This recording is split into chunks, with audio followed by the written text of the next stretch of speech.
अस्सलाम वालेकुम। आज हम बनाएंगे आलू मटर का पुलाव जो बहुत ही मज़ेदार और जल्दी बन जाता है। यहाँ मैंने ले लिए 2 मीडियम साइज़ की प्याज, 3 मीडियम साइज़ के टमाटर, लहसुन अदरक का पेस्ट, 1 चमचा भर के ज़ीरा, 60-60 काली मिर्ची, 1 चमचा भर की कुटी हुई मिर्च, आधा चमचा गरम मसाला, नमक, 2 दालचीनी के टुकड़े और 3 लौंगी, 2 मीडियम साइज़ के आलू जिनको मैंने मटर के साथ धो के रख दिया था। यहाँ मैंने चावल भिगो दिए थे।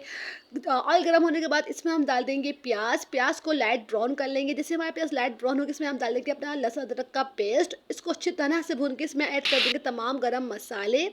गरम मसालों को भूनने के बाद इसमें ऐड कर देंगे हम टमाटर और टमाटर को सॉफ्ट हो जाने देंगे। और जब हमारे टमाटर सॉफ्ट हो जाए इसमें हम शामिल कर देंगे आलू और मटर।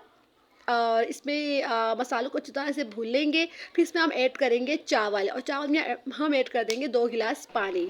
जब चावल अच्छी तरह से हमारे पानी खुश्क हो जाए तो इसमें को हम रख देंगे दम पर। और कभी भी दम इस तरह से मत दीजिएगा, आपके चावल कभी भी खिले-खिले नहीं बनेंगे। हमेशा दम का आसान तरीका ये है कि एक 10 सेकंड को ढक्कन को लपेट के दम दें, इससे आपके चावल खिले-खिले बनेंगे जैसे मेरे बने हैं। ये देख सकते हैं आप, एक-एक दाना खिला-खिला बना। ओके, अल्लाह हाफ़िज़।